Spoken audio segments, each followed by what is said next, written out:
Hello les gens, c'est Anto Sensei, j'espère que vous vous portez bien. Aujourd'hui, petite vidéo, je vais vous présenter les 7 animés à venir pour cet automne 2017 que j'attends avec énormément d'impatience et que je vous invite à voir dès leur sortie. Sur ce, let's go!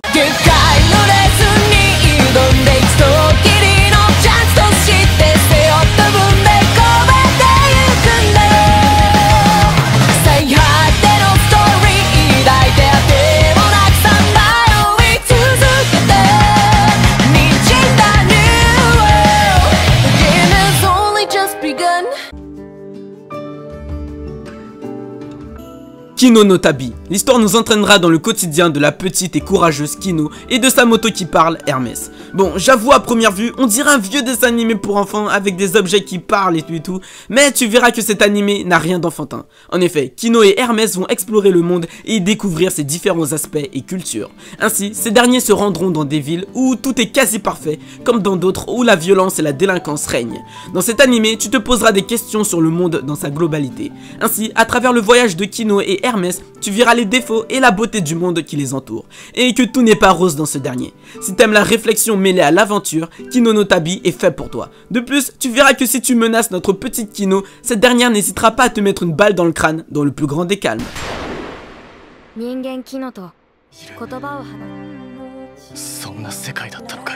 Les enfants de la baleine. Dans les enfants de la baleine, nous serons propulsés dans un monde post-apocalyptique, dans lequel il ne reste plus que du sable.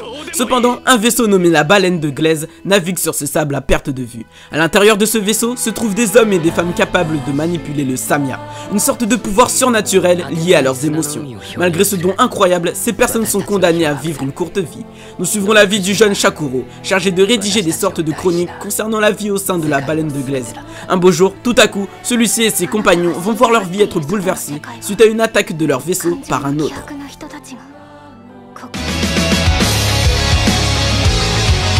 Black Clover, nous suivrons la vie du jeune et énergique Asta, un garçon un peu foufou voulant devenir le prochain roi sorcier. Cependant, Asta a un petit problème. Contrairement à son ami d'enfance Yuno, Asta n'a pas de magie. Et dans un monde où tout le monde en a, on va pas se mentir, c'est tendu. C'est un peu le Izuku de My Hero Academia. Ainsi, celui-ci va entraîner son corps afin de pallier à son problème de magie et ainsi atteindre son but. Nous suivrons la vie de nos deux jeunes orphelins, Yuno le génie et Asta le raté, dans leur rivalité afin de devenir le prochain roi sorcier, soit le mage le plus puissant du royaume. Si t'as kiffé Fairy Tail et Naruto, il y a de grandes chances que t'aimes Black Clover. Le manga est plutôt pas mal, donc n'hésite pas à aller voir l'anime, ce sera de la bonne. D'ailleurs, si t'as pas le temps d'attendre, il y a déjà un épisode qui est sorti qui pourrait faire office d'introduction, voire d'épisode de départ, que tu peux t'aimer dès maintenant.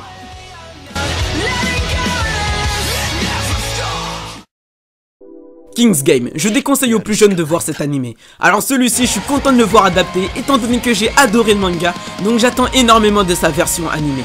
Dans King's Game, l'histoire se centrera sur une classe de 32 élèves. Dans cette dernière, un beau jour, les lycéens recevront un étrange message venant d'une personne ou entité se faisant appeler le roi. Le message contient des ordres que les lycéens devront accomplir sous peine de mourir. Malheureusement pour ces derniers, les ordres donnés par le roi deviendront de plus en plus durs à honorer.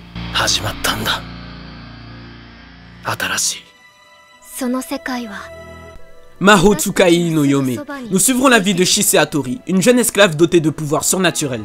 Un jour, cette dernière va croiser le chemin du magicien Elias Ainsworth. Celui-ci va tout de suite déceler en elle un don pour la magie et va directement l'acheter pour en faire son apprentie magicienne.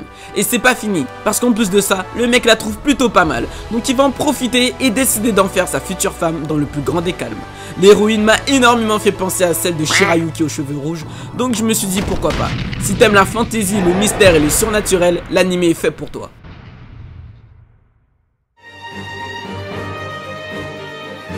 Shokugeki no Soma saison 3. Dedans nous suivrons la vie de Soma, un jeune garçon fou de cuisine et travaillant avec son père dans le restaurant familial. Malheureusement, un beau jour, son père va devoir partir afin d'aller travailler ailleurs. Soma va donc demander à reprendre l'affaire familiale, mais son daron va refuser et l'envoyer dans la plus grande école culinaire du Japon afin de le tester et voir s'il est apte à reprendre l'affaire. Soma va donc y aller et montrer aux étudiants que le boss en cuisine, c'est lui.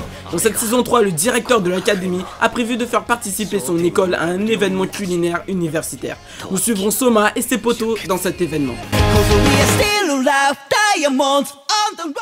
Inuyashiki, nous suivrons la vie d'un vieil homme de 58 ans qui, on va pas se mentir, n'a pas trop de chance dans la vie. En effet, ses enfants et sa femme ne s'occupent pas de lui, voire le méprisent. Et pour enfoncer le couteau dans la plaie, son médecin lui annoncera qu'il ne lui reste plus que 3 mois à vivre. Et pour en rajouter, ce dernier va perdre la vie. Et devine à cause de quoi? Et ouais, t'as bien trouvé, à cause d'extraterrestres. Cependant, celui-ci va se réveiller sans réelle blessure et va se rendre compte qu'il est devenu ultra puissant et dispose de nouvelles capacités physiques. Comment ce papier rejeté va-t-il réagir face à cette seconde chance? Va-t-il décider de se venger ou va-t-il au contraire tenter d'améliorer le monde? D'autant plus qu'un jeune homme a tout comme lui été doté de compétences supérieures à la moyenne. Sera-t-il un allié? Cet animé m'a énormément fait penser à Hajin. Et en plus il me semble qu'il a été pris en charge par le studio Mappa, le studio qui a fait Yuri on Ice, et par l'auteur de Gantz. Donc c'est de la bonne. Et voilà, c'était la fin de la vidéo. Comme d'hab, n'oublie pas, défoncez-moi le compteur des pouces bleus. N'hésitez pas aussi à me proposer des vidéos que vous aimeriez que je fasse. Et surtout à vous abonner pour ne rien louper de mes prochaines vidéos. Sur ce, je vous dis tchuss et à la prochaine. Passez une bonne journée les frères.